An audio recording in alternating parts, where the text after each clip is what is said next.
नमस्कार, मैं हूं संजय शर्मा। आप देख रहे हैं 4 PM न्यूज नेटवर्क। प्रधानमंत्री जी बिल्कुल डॉन वाली भूमिका में आ गए।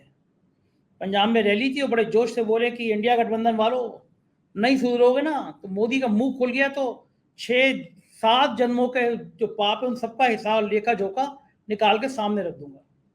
अब लोगों ने पूछा, प्रधानमंत्री जी इनके इंडिया गठबंधन वालों के लेखा जोखा 7 सालों का 7 जन्मों का निकालने में आप इतने इंतजार क्यों कर रहे हैं? किस मुहूर्त का इंतजार कर रहे हैं? लेकिन प्रधानमंत्री जी की धमकी थी जोरदार। बाकायदा कहा कि मोदी का मुंह खुल गया तो प्रलय आ जाएगी, इस तरह का भाव था उनका। लेकिन फिर जनता ने पूछा कि चुनाव की आखिरी रैली थी, पूरा चुनाव निकल गया, अब आखिर में इतना जोश प्रधानमंत्री को क्यों आया या इतना गुस्सा क्यों आया? तो मैंने अभय दुबे जी से पूछा, मैं कहा यही बता सकते हैं इतना गुस्सा क्यों आया। आप जानते हैं रोज शो करता हूँ, देश के बहुत बड़े पत्रकार हैं अभय दुबे जी, रोज एबीपी चैनल पे आप उनको देखते हैं, मेरे साथ भी एक वो शो करते हैं। तो मैंने आज उनसे बहुत विस्तार से बात करी कि अगर सीटें कम आती हैं तो संघ की रणनीति क्या होगी, गडकरी क्या करेंगे, राजनाथ सिंह क्या करेंगे, योगी आदित्यनाथ का क्या रोल होगा। सारी बातें अभय दुबे के इंटरव्यू के साथ है। चलते हैं अभय जी के पास। उससे पहले रिक्वेस्ट आपसे, चैनल को ज्वाइन कीजिएगा, सब्सक्राइब करिएगा। चलते हैं अभय जी के पास। 4 PM न्यूज नेटवर्क पे स्वागत है अभय दुबे जी आपका। हमने सुना था कि दाऊद इब्राहिम वहां पे कराची से धमकी देता है कि हल्के में मत समझ लेना भाई को, भाई अपनी पे आ गया तो तुम्हारी 60 पीढ़ियां याद करेंगी। इस तरह के डायलॉग हमने पिक्चरों में देखे थे। वो अनुपम खेर की ये पिक्चर थी, में थप्पड़ देखा था, इस थप्पड़ की गूंज तुम्हें सालों 100 साल तक याद रहेगी। लेकिन आज प्रधानमंत्री भी अपने बिल्कुल फिल्म वाले मूड में थे। पंजाब में रैली कर रहे थे। आज उन्होंने इंडिया अलायंस वालों को कहा, पहले तो सेना पे बोले, सेना पे इन्होंने राजनीति नहीं करना चाहिए, इंडिया अलायंस वाले सेना पे राजनीति कर रहे हैं। और फिर बोले, इंडिया अलायंस वालों, मोदी को हल्के में मत समझ लेना, मोदी ने मुंह खोला तो तुम्हारी 7 पीढ़ियों के पाप सामने निकाल के रख दूंगा। बिल्कुल आज वो डॉन वाली भूमिका में तो धमकी दे रहे थे सीधे सीधे। तो आपको क्या लगता है, इंडिया अलायंस वाले तो डर गए होंगे अब आखिरी चरण में? आज मोदी जी ऐसे धमकी दे रहे हैं कि तुम्हारी, और इस तरह की धमकी तो कभी सुनी नहीं थी, पहली बार प्रधानमंत्री धमकी पे आ गए हैं। इसका मतलब कि आज इंडिया अलायंस वाले डर गए होंगे, भाषण वाषण तो देंगे नहीं। क्या लग रहा है आपको? देखिए, ये 2024 के लोकसभा चुनाव की आखिरी रैली थी, प्रधानमंत्री की आखिरी रैली थी। इसके बाद प्रधानमंत्री कोई रैली नहीं करेंगे, तो इस रैली में वो अपने फुल फॉर्म में थे। आमतौर पर दूसरी रैलियों के भाषणों से अगर आप उनके आवाज के, उनके स्वर के आरोह अवरोह की तुलना करें तो आप पाएंगे दूसरी रैलियों में वो कभी कभी समझाने के अंदाज में बोलते हैं। इस प्रकार की जो आवाज की जो तीखापन था और जो तलखी थी आवाज की, इस प्रकार की तलखी उस वक्त देखी गई थी जबकि वो सेम पित्रोदा ने जो वो अफ्रीकी वाला और वो वाला चीनियों वाला बयान दिया था ना, तब वो इस तरह से बोल रहे थे। उसके बाद मैंने आज दोबारा, मैंने एबीपी पे भी सुना है उनका भाषण, ये है वहां पे बीच में हम लोगों का कार्यक्रम में आया था सुबह के वक्त, तो वो भी मैंने वहां सुना है। अब आप इस बात की तरफ ध्यान दीजिए, इस मसले के केंद्र में क्या है। इस मसले के केंद्र में अग्निवीर वाली योजना है, अग्निपथ योजना का नाम तो अग्निपथ है, और अग्निपथ पे चलने वाले अग्निवीर हुए, ये है पूरी योजना। अच्छा, अब अग्निवीर की आलोचना और अग्निवीर को खारिज करने का वायदा भारतीय राष्ट्रीय कांग्रेस ने अपने घोषणा पत्र में किया है। भाई, आज आप चुनाव के बिल्कुल आखिरी रैली में ये बात बोल रहे हैं। कांग्रेस चुनाव के पहले से, जिस दिन से घोषणा पत्र उसने लागू किए, घोषणा पत्र जारी किया है, उस दिन से ये घोषणा पत्र में लिखा हुआ है और अखबारों में आ रहा है। ये अखबारों में कांग्रेस क्या, अखबारों में जो कांग्रेस का विज्ञापन आता है उसमें साफ लिखा हुआ आता है कि अग्निवीर योजना को कूड़ेदान में फेंक दिया जाएगा और पुराने तरीके की भर्ती वगैरह सब जारी की जाएगी। प्रधानमंत्री ने तो कभी इस बात का जिक्र नहीं किया। कांग्रेस घोषणा पत्र का उन्होंने बहुत आलोचना की, बहुत निंदा की, लेकिन अग्निवीर वाले सवाल का कभी जिक्र नहीं किया। वो तो हमेशा उसको मुस्लिम लीग, मुसलमान, हिंदू, यही सब बोल करते रहे।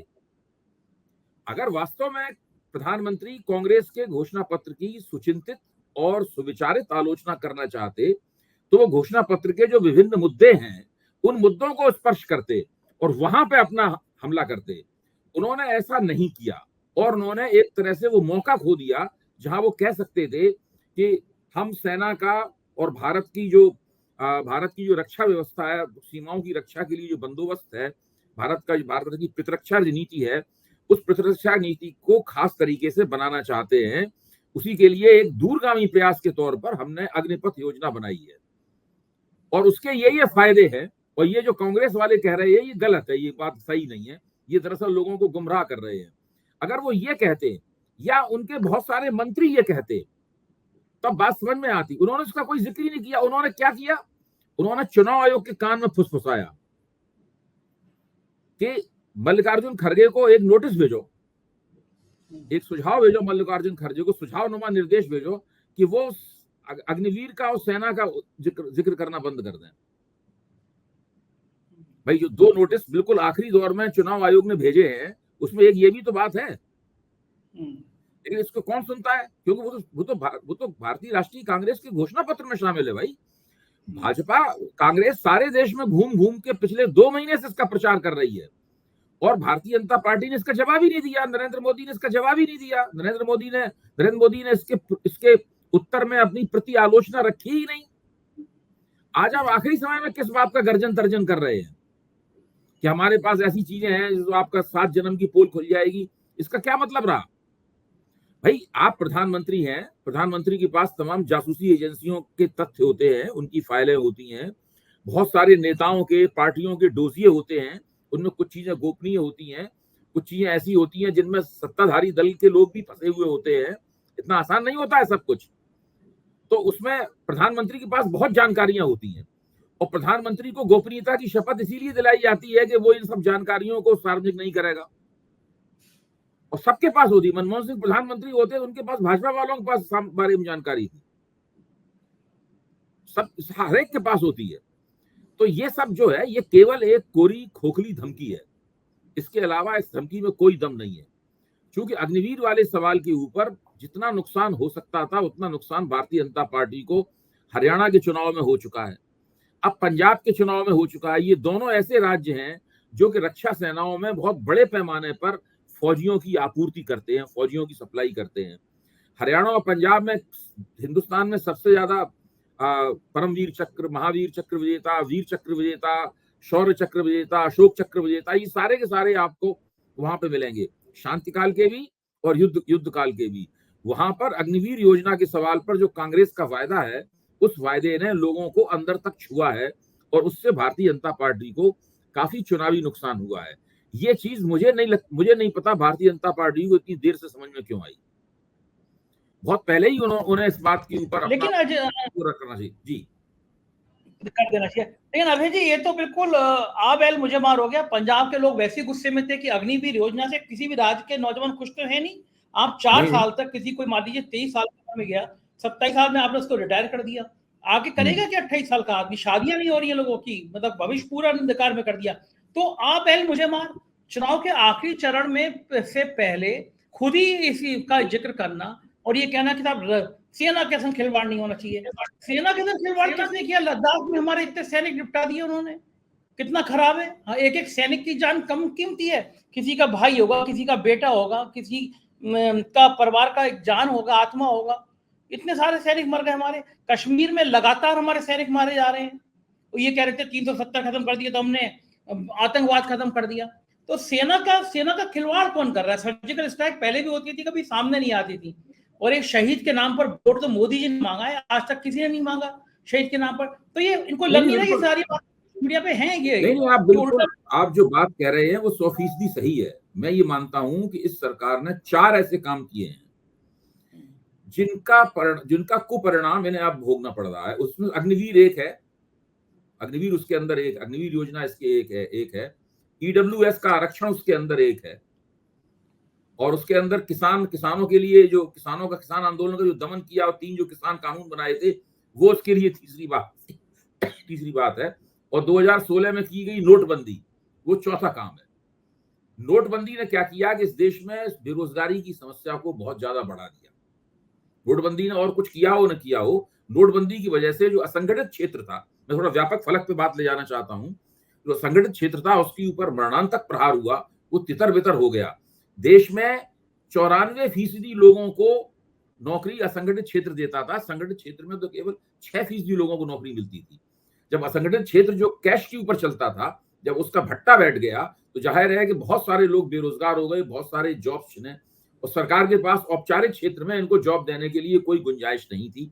इसलिए देश में बेरोजगारी की समस्या बहुत ही विकराल हो गई।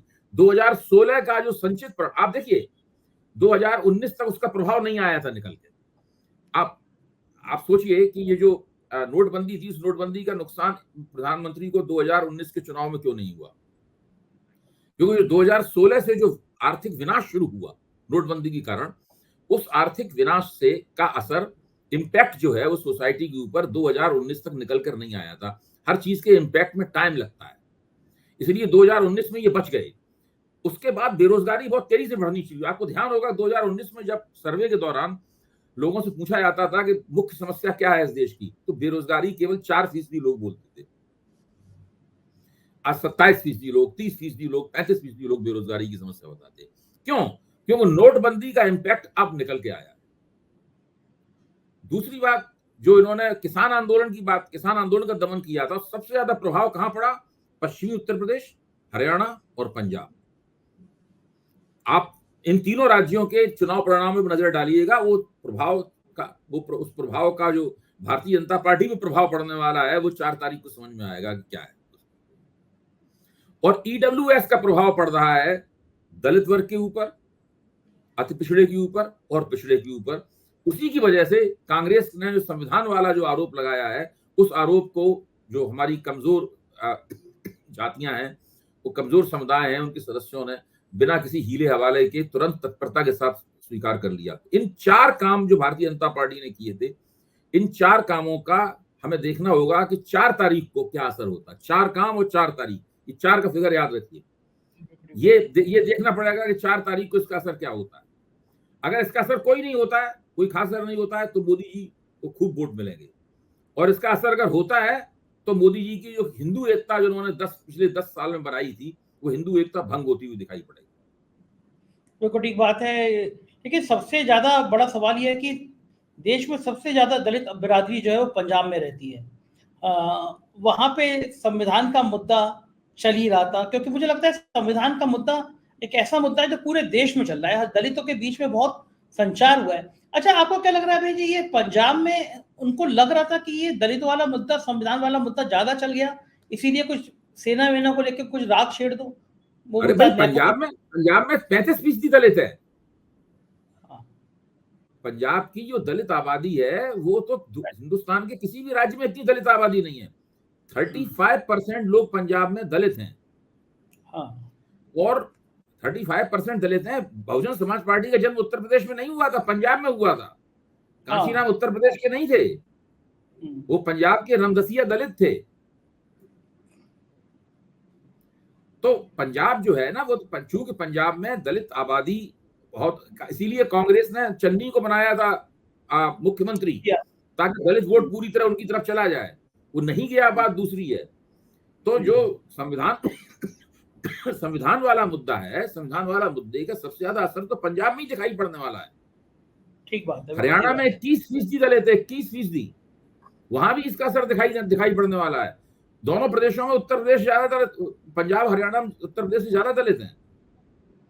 ठीक बात। अबे जी, आपको क्या लगता है, अगर भारतीय जनता पार्टी की सरकार जाती है 4 तारीख को, जो नतीजे आते हैं, सरकार नहीं बन पाती है, तो क्या इसमें सबसे बड़ा कारण संविधान का मुद्दा होगा? दलितों में ये संदेश आना होगा कि ये सरकार आरक्षण खत्म कर देगी?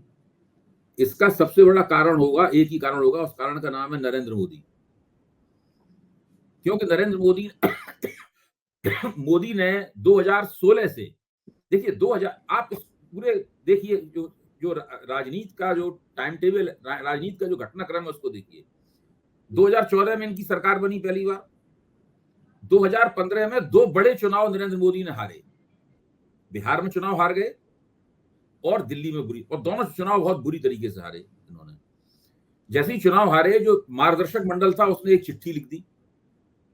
अरुण शौरी ने जाके चिट्ठी ड्राफ्ट की और उसके ऊपर लाल कृष्ण आडवाणी ने, यशवंत सिन्हा ने, मुरली मनोहर जोशी ने, सब लोगों ने दस्तखत किए और वो चिट्ठी जारी की गई। उस चिट्ठी के जारी होते ही भाजपा में भगदड़ मच गई। उसके बाद में डैमेज कंट्रोल करने के लिए नरेंद्र मोदी ने सोचा कि बहुत कोई बड़ा धमाकेदार काम करते हैं। 2016 में, अगले साल, इन्होंने नोटबंदी की। नोटबंदी के पीछे एक बहुत बड़ा इरादा ये था कि इनका जो फेलियर है, इनकी जो नाकामी है दिल्ली और बिहार में, और जो उसका असर है मार्गदर्शक मंडल के लेटर का, उसके लिए एक डायवर्जन हो, मतलब लोगों को गुमराह किया जा सके, और उसमें वो कामयाब रहे। 2017 में इन्होंने उत्तर प्रदेश का चुनाव बहुत जबरदस्त तरीके से जीता, 350 सीटें उन्हें मिली। उत्तर प्रदेश का चुनाव जीतने के बाद फिर उन्होंने कभी मुड़ के नहीं देखा। इससे उनमें बहुत अति आत्मविश्वास पैदा हुआ और 2018 में जाके उन्होंने ईडब्ल्यूएस का कोटा ले आई है। और उसके बाद फिर उन्होंने जैसे ये आपका कोरोना का लॉकडाउन हुआ, लॉकडाउन के अंदर उन्होंने वो 3 किसान कानून बनाए और उसके बाद फिर अग्निवीर योजना ले आए। ये है पूरा वो क्रम। इसी क्रम में नरेंद्र मोदी की जीत है और इसी क्रम से नरेंद्र मोदी की हार निकलेगी। नरेंद्र मोदी का पूरा जो ये मैंने आपके सामने क्रम पेश किया है ना, इस क्रम को मेरे ख्याल से हम लोगों को ध्यान रखना चाहिए। हम नरेंद्र मोदी की जीत या हार जो भी होगी वो इसी क्रम को ध्यान में रखते हुए उसका विश्लेषण करेंगे। अच्छा, एक सवाल अभय जी अभी भी मतलब लगातार लोग मुझसे पूछ रहे हैं कि मोदी इतनी आसानी से सरकार छोड़ देंगे, क्या करेंगे अगर मान लो सीटें कम रह गई, 200 तक आ गई, 210 तक आ गई, क्या कर सकते हैं? आपातकाल लगा सकते हैं, कुछ ऐसा कर सकते हैं क्या? पहले तो उनकी पूरी कोशिश होगी कि उन्हें गठजोड़ सरकार का प्रधानमंत्री बना लिया जाए। पूरी कोशिश होगी कि भाजपा गठजोड़ सरकार बनाए और वो गठजोड़ सरकार के प्रधानमंत्री बने। अगर वो नहीं बन पाए प्रधानमंत्री तो उसके बाद फिर रिटायर हो जाएंगे। अपनी तरफ से उनकी पूरी कोशिश होगी गठजोड़ सरकार का प्रधानमंत्री बना दिया। हाँ, अच्छा, एक नीति ये भी हो सकती है, वो कहेंगे भाई हमको जनादेश नहीं मिला, हम विपक्ष में बैठेंगे। अगर उन्होंने विपक्ष में बैठना स्वीकार किया, यानी विपक्ष के नेता बनना स्वीकार किया संसद में, है, तो फिर उन्हें कैबिनेट रैंक के मंत्री की हैसियत मिलेगी और विपक्ष के नेता के तौर पर भारतीय जनता पार्टी का नेतृत्व करेंगे। उसके बाद ही कोशिश करेंगे कि साल भर में जो विपक्ष की सरकार बनी है, जो कि एक गठजोड़ सरकार होगी, उस सरकार को किसी तरह गिरा दें और फिर से भारतीय जनता पार्टी सत्ता में आ जाए। मुझे लगता है डिजाइन ये होगी इस तरह की पूरी। संघ की क्या क्या भूमिका रहेगी इसमें? संघ चाहेगा कि जोड़ तोड़ से सरकार बनाए या विपक्ष में बैठे? संघ की मंशा क्या होगी? ये अगर देखिए, अगर 200 से ज्यादा भाजपा को सीटें मिलती हैं तो राष्ट्रीय स्वयंसेवक संघ चाहेगा कि भाजपा की गठजोड़ सरकार बने, लेकिन प्रधानमंत्री उसकी मर्जी का होगा और नरेंद्र मोदी उसकी मर्जी के प्रधानमंत्री नहीं है। क्या लगता है संघ किसको चाहेगा, कौन प्रधानमंत्री बने? पुराने लोगों में से भी कोई हो सकता है और कोई नया व्यक्ति भी हो सकता है, बिल्कुल, जिसके बारे में पुराने लोगों में आपके अनुमान से गडकरी या राजनाथ सिंह भी हैं, पुराने लोगों में नितिन गडकरी हैं, यही लोग हैं पुराने लोगों में। लेकिन कोई नया व्यक्ति भी लाया जा सकता है, ऐसी बात नहीं है। योगी आदित्यनाथ? हाँ, वो भी हो सकते हैं, क्यों नहीं हो सकते, वो भी हो सकते हैं। अच्छा, उनका नाम भी आगे आ सकता है? हाँ, उनका नाम भी आगे आ सकता है। और योगी आदित्यनाथ तभी प्रधानमंत्री पद की दावेदारी उनकी अभी थोड़े 4 तारीख के बाद बननी शुरू होगी, जबकि भारतीय जनता पार्टी 210 और 220 पे आ जाए, वरना क्यों होगी? उसके लिए जरूरी है कि उत्तर प्रदेश में भाजपा हार है। अगर उत्तर प्रदेश में भाजपा नहीं हारती है, 210 पे कैसे आएगी? उत्तर प्रदेश में भाजपा अगर हारती है, भाजपा 40 से कम रहती है, तो योगी की 210 हो जाएंगी, योगी में अपने आप 210 हो जाएंगी। हाँ, तो योगी कुर्सी पे खतरा नहीं आएगा, विधायक विद्रोह नहीं करेंगे, क्योंकि विधायक बहुत संतुष्ट नहीं रहते योगी आदित्यनाथ से। देखिए, विधायक के विद्रोह की बात तो बाद में होगी। 2004 के बाद कोई उत्तर प्रदेश के मुख्यमंत्री का फैसला थोड़ा होने वाला है। नहीं, मतलब 4 तारीख के बाद उत्तर प्रदेश के मुख्यमंत्री का नहीं, प्रधानमंत्री के बारे में फैसला होगा। प्रधानमंत्री ने यह भी कहा है कि अगले 6 महीने में बहुत बड़ा राजनीतिक भूचाल आने वाला है। इस लाइन का मतलब क्या है? इस लाइन का मतलब यही है कि वो बहुत बड़े जबरदस्त, अगर वो प्रधानमंत्री बने तो वो बहुत जबरदस्त। देखिए, नरेंद्र मोदी की शुरू से प्रवृत्ति रही है धमाकेदार काम करो। वो कहते भी हैं अपने बीच, उनके अंदर के सर्किल के लोग बताते हैं कि अगर छोटे मोटे उन्हें कोई सुझाव दिए जाए तो उन्हें पसंद नहीं आते। जैसे बुलेट ट्रेन के बारे में बात हो रही थी, कोई लोगों ने कुछ कहा, नहीं कोई धमाकेदार बात हो, बुलेट ट्रेन धमाकेदार। भले आज तक नहीं बन पाई बुलेट ट्रेन, उसमें कुछ नहीं हुआ बुलेट ट्रेन में, लेकिन वो धमाकेदार चीज, और वो धमाकेदार चीज उन्होंने जारी रखी है अभी भी। आप याद करिए कि 2014 में जब जीते थे तो पहली बजट में बुलेट ट्रेन को शायद 100-150 करोड़ रुपए भी दे दिए गए थे। पैसे बट्टे खाते में गए, वो पैसे बट्टे खाते में गए। नहीं, वो खर्च भी हो गए हैं बहुत से, कॉरिडोर बन रहा है, लेकिन बुलेट ट्रेन आज तक तो बन के तैयार नहीं हुई। लेकिन ऐसा नहीं है कि नरेंद्र मोदी ने उस पूरे प्रोजेक्ट को छोड़ दिया हो, वो जारी रखे हुए हो। सही बात है कि छोड़ कैसे देंगे। लोग कह रहे हैं अगर मोदी बने प्रधानमंत्री तो इस बार मंत्रिमंडल में गडकरी नहीं होंगे। मैं तो बहुत दिनों से ये बात कह रहा हूं। राजनाथ सिंह जी के भी चांसेस कमजोर हैं, गडकरी के भी चांसेस कमजोर हैं, क्योंकि फिर क्या पुरानी दुश्मनी बीजेपी के तो यही दो व्यक्ति, पुरानी बीजेपी के तो यही दो व्यक्ति रह गए हैं। इनको भी निपटा देंगे। हाँ, उसके बाद अब बीजेपी तो वैसी रही नहीं, लेकिन जो अटल बिहारी वाजपेयी की जमाने की बीजेपी थी, उस बीजेपी के दो ही नुमाइंदे तो रह गए हैं। सुषमा जी रही नहीं, अडवाणी, मुरली मनोहर जोशी वगैरह इन सबको बाहर रख कर दिया है, यशवंत सिन्हा को हटा दिया है, अरुण शौरी भी नहीं है, अब कौन रह गया? यही दो तो रह गए। इन दोनों को भी निपटा देंगे। निश्चित रूप से निपटाएंगे, क्यों नहीं निपटाएंगे? या फिर पूरी तरीके से उनकी निष्ठा, उनकी वफादारी की जांच पड़ताल की जाएगी। इनके पास शायद कोई ऐसा यंत्र होगा जिसके जरिए वो किसी में यंत्र फिट कर देते होंगे और उसमें देखते होंगे, झांक के इसमें कितनी वफादारी है। अच्छा, ये एंड टाइम तक दूसरी पार्टियों के नेता को तोड़ने हैं। बलिया में एक पूर्व विधायक थे नारद राय और इकराम इकबाल सिंह, वो शामिल हो गए। मतलब अभी चुनाव में 72 घंटे 96 घंटे बचे हैं, लेकिन बाकी सब पार्टियों को शामिल करते जा रहे हैं। भारतीय जनता पार्टी की पिछले 10 साल से राजनीति का कम से कम 30% हिस्सा दल बदल के जरिए चल रहा है। 435 उम्मीदवारों में से 106 उम्मीदवार दल बदलू हैं। तो इनकी निष्ठा बीजेपी से क्या होगी? कुछ नहीं होगी जी। इसकी निष्ठा बीजेपी से थोड़ी ना होगी। नहीं, इनकी निष्ठा बीजेपी से कोई नहीं, इनकी निष्ठा अमित शाह और नरेंद्र मोदी के प्रति है। हर व्यक्ति जो कि संघ के जरिए या बीजेपी की कतारों के जरिए नहीं आता है, वो नरेंद्र मोदी और अमित शाह के प्रति कृतज्ञ होता है। लेकिन ये ले तो आए हैं, कल को औजार होता है। जो कांग्रेस को छोड़ दिया वो मोदी को भी छोड़ सकता है।